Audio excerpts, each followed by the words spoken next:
Own the Road with Kelly and Bob is brought to you by Mueller Metal Roofs and Buildings. Made in America, made to last. Coming up on this episode... People that come from overseas, this is what they're looking for. They don't want to go to a fancy restaurant. They have them at home.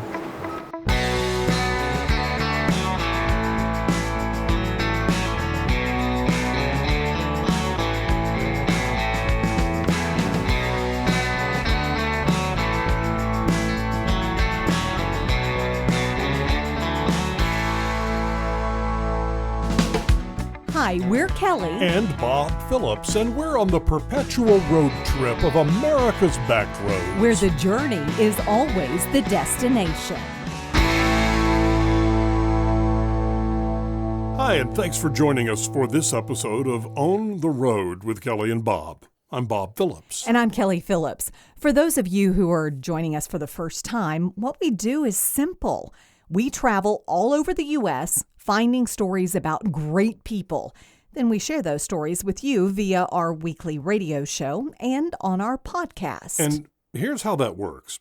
We do have a plan when we set out on the road, but that plan is likely to get altered because we have a tendency to just run across unanticipated stories while on our way to a planned stop. And I have to say, those often turn out to be my favorites. Yeah, but you say that about every story, don't you? True, but I really do love the spontaneity of just happening onto a person or a place with an interesting person behind it and just stopping to see what it's all about. That very thing happened to us just the other day. We were on our way to a story in Huntsville, Alabama, when we saw what looked to be a fruit and vegetable stand on the side of the road in Vicksburg, Mississippi. Now, the sign said tomato place, but it turned out to be so much more. My brother wanted to find a location because for a long time, Dad had roadside stands. And he would pack them up every night, bring them in, take them back out in the morning. That's a lot of work. Everything. It was a lot of work. My brother got with him and they found a location and this was it. And Dad had just come back from Jamaica. He had an aunt and uncle that had a little place there, and he'd come back and seen all the colors and that's, where he got the inspiration for this. And he also at one time had told me that he was in the Navy Reserve. And he ate at a place like this out in the Caribbean. He takes pride in things being homegrown, as close to home as possible. So that's always been his chief goal: tomatoes, corn, pumpkins, watermelon, homemade sorghum, jams, jellies. We were driving along Highway 61 South in Vicksburg, Mississippi, when suddenly there it was on the side of the road. It looked like a well-used fruit and vegetable stand, a real hodgepodge of little buildings and sheds and such. And, well, for whatever reason, we heard it calling our names. Now, it would take a lot for us not to pull over for something like this place. It just had a certain look, a certain feel.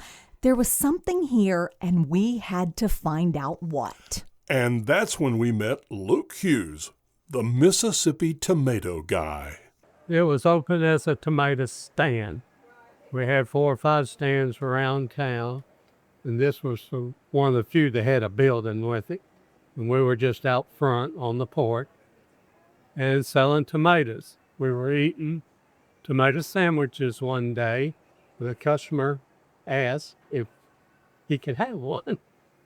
So we made him one. Tomato sandwich. Yeah, we were taking a break. Have you always loved tomato sandwiches? I have. One of my favorites. Ate a lot of them growing up? I did. And never got tired of it? Never. I can remember my grandfather sitting down in the wintertime, getting a slice of bread, mayonnaise, and taking canned tomatoes my grandmother put up, putting them on that bread, taking a knife and fork and eating it. To this day, I can remember that. Now, here's where we have the obligatory duty to explain the tomato sandwich. If you're from the southern part of the United States, there is a good chance, though no guarantee, that you already know all about the tomato sandwich. But if you are listening from outside a certain geographical area of the U.S., well, you probably have no idea what we're talking about. We are talking about fried green tomatoes. That Food Network on TV, well, they describe it this way. A southern U.S. dish consisting of unripe green tomatoes that are sliced, coated in a breading, and fried until golden brown. They are known for their crispy exterior and slightly tart, tender interior. It's a popular appetizer, side dish, and even a sandwich component. And there you have it. We had stumbled into tomato heaven. I was born in Vicksburg, Mississippi. This typical Southern boy, learning to cook from my grandmother and my mother. Most of this is family recipes. I joined the Navy, worked around 3 or 4 states, Alabama, Arkansas, Louisiana, Florida, always normally in produce. So Luke knows his way around a kitchen, but this place was just a fruit and vegetable stand. But remember the guy Luke was telling us about, the one who asked if he could have one of Luke's tomato sandwiches he had brought to the vegetable stand for his lunch? Well, that story continues. Next day, he came back again. I said, okay, I'll pick you another one, but you got to pay for it this time. That started up the tomato place. And it wasn't long before people wanted more than that. This very humble place on the side of the road that calls itself the Tomato Place has earned a reputation. And we're not just talking about around Vicksburg. Since they added that kitchen in the back, Luke's Place is a lot more than a roadside attraction. It's a destination. And you could say it's now world famous. Sort of. So tell us about the menu here. What can people get? We're famous for a tomato sandwich. Is that like a BLT or is it like a... I think we have 10 or 12 different variations of BLTs. Our most popular one is the fried green tomato BLT. The New York Times asked 10 of their food editors to write down their favorite place to eat. One of the editors said it was here, and it was the BLT. He said his favorite one was the BLT. That had fried green tomato BLT. had to be a Southerner that just happened to be in New York, right? Probably. I mean, to even know what a fried green tomato... Yeah. And we were, in that article, we were up against 5-star fancy restaurants in New York, Chicago, the West Coast. We're here at a little rural gourmet fruit stand. The fried green tomato BLT. If you haven't had one, well, you just don't know what you're missing. And they come in all kinds of options here at the Tomato Place, but don't expect luxuries, like air conditioning. Just home cooking's what we serve. People ask me why we don't expect it, so that people can get in here while we put air conditioning. This is what brings people. If I got a big place, it'd probably be it. If you were to describe this place to somebody who's never been here, they've never seen it, describe the atmosphere and the way it looks and feels. Well, it's eccentric, as a good friend of mine calls it, it's a gourmet fruit stand. You come in and you treat it like family. How does it make you feel when you think about the fact that people come here to see this place and get your food and hopefully see you? Well, it's a good feeling. Every day I like to come to work. Not everybody can say it. Every day I'm happy to be here.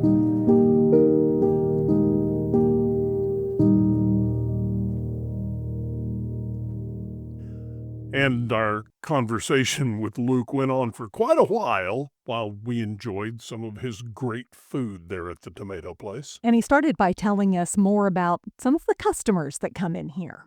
On a typical day, how many of those people, what percentage do you think they're repeat customers and you recognize them? We get a lot of new customers. The last 10 years, just like y'all, off the internet. So I don't recognize them all, but we have a lot of customers, say California, New York, Georgia, Florida. It comes about once a year. When they're traveling. When they're traveling, and they take the same travel every year, say from Georgia to Texas. This will be their stopping off spot. And it might not be but once a year, but those customers I normally recommend. Luke, you become a destination. We are a destination. We have people from all over the world come here. I have a habit of asking my customers, my family, where they're from and how they found us. I asked the guy one day, where are you from?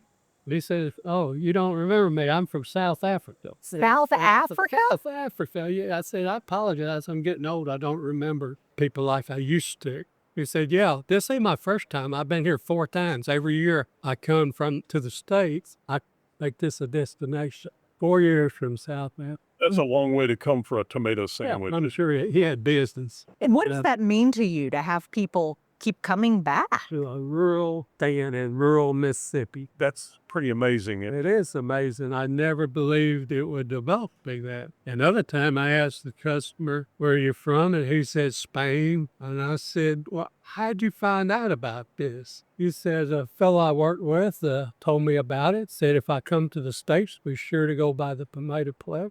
I was coming the door one day and there was a family back here and one of the kids say, there he is, right there. They speak English. Said, obviously, they know me. I came back and spoke to them. And they were on vacation from Holland. As usual, I asked, how'd you find us? They said, well, you were in that travel boat. It's a Dutch travel boat. And I remember the young couple, I think they were on bicycles, came through here going to New Orleans. They were writing travel law. You ended up in there. I was in it. They sent me a copy of the book. We're there with, here's a picture of a tomato slice on the outside.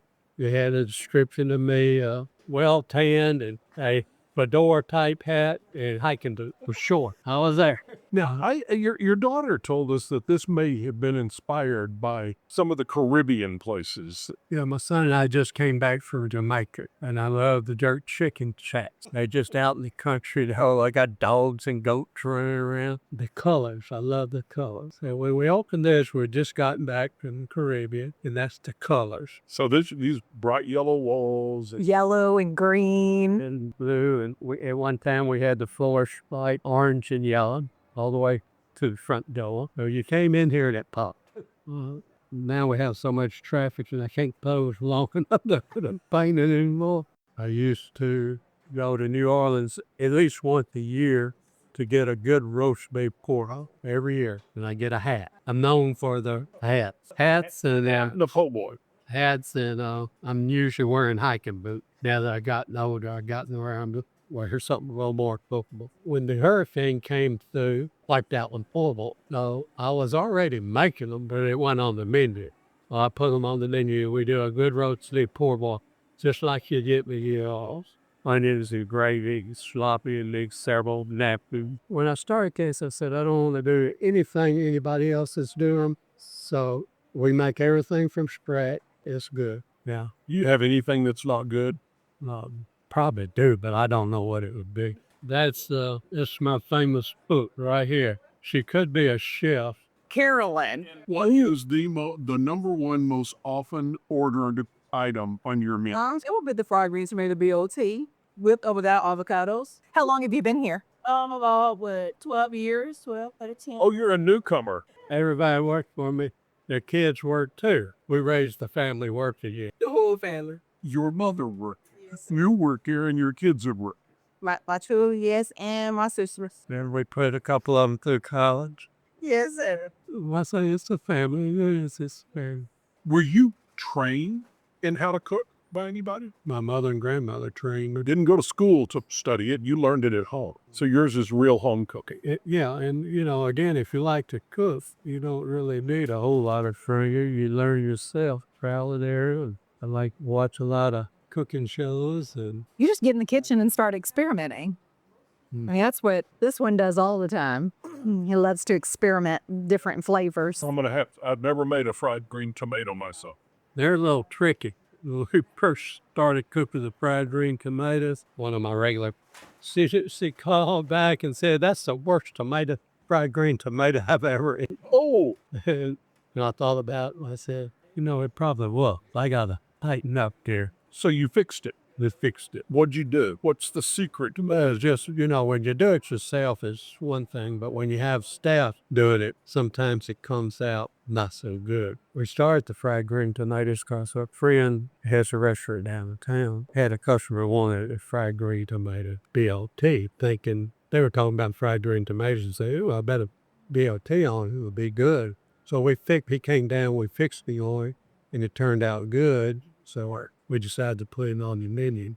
But the thing with that lady, when we first started doing the fried green tomatoes, I peeled my red tomato.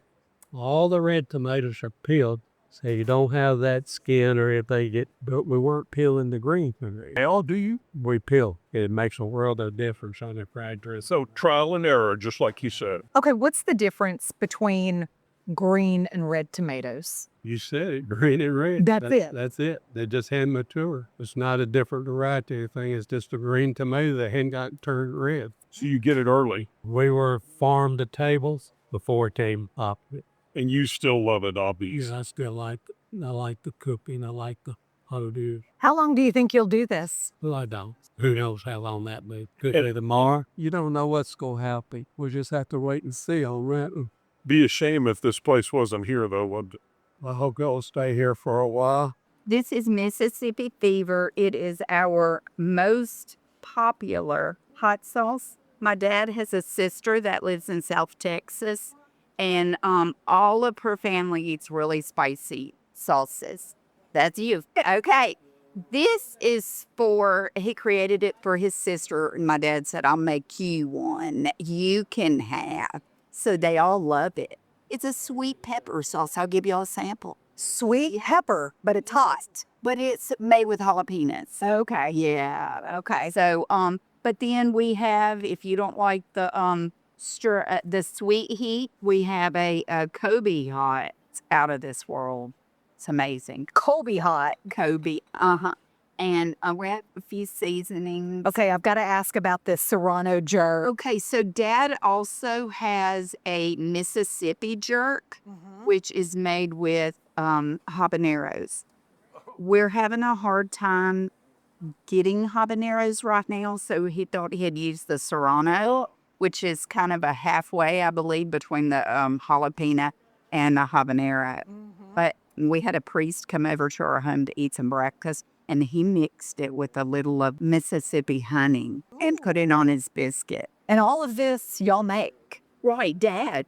Dad makes it. Dad makes everything. Yes. When I got married, he told my husband, "Don't think you're getting the recipe. Don't think." So has he even shared the recipes with you? He has not. Show us the breads. Sure. We order these in just to have some available because we sell so many tomatoes during the summer that we have a lot of people that like to make the tomato sandwiches. Well, and it's homemade bread. It's not something that you're going to buy off of the grocery store shelf. Right. Now we do bring this in. We don't make it here. Right. But it's still homemade. Brown sugar bread? Yes, that's a breakfast bread. We have had a gentleman that will put his tuna salad on the sweetbreads. In the strawberry, of course, is a sweet bread. French toast bread. And then we have coffees. So we get our coffees out of New Orleans. They grind it there. And very popular. This Louisiana pecan cannot be beat. We have people that will call and ask us to ship 6 or 12 at a time.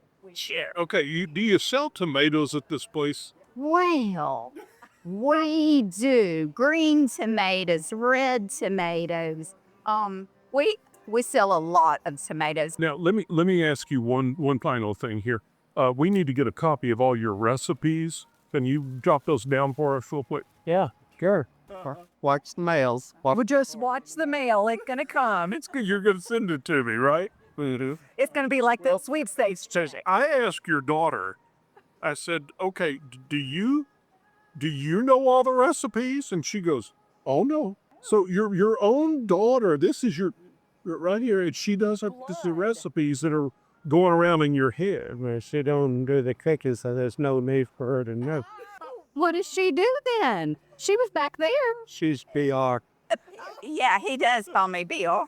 Sorry, I didn't get the recipes for you. I tried. That's what I'll do in retirement. I'll taste. She's never going to figure it out, is she? And we tried to get those recipes from Luke, but he just would not budge. The tomato place in Vicksburg, Mississippi, definitely a place to stop when you are on the road. Thanks for listening to this week's edition of On the Road with Kelly and Bob. Be sure and like us on Facebook and Instagram. Follow along on our travels on our YouTube channel. New episodes drop every week. Download the free Odyssey app and you can listen to us anytime, anywhere.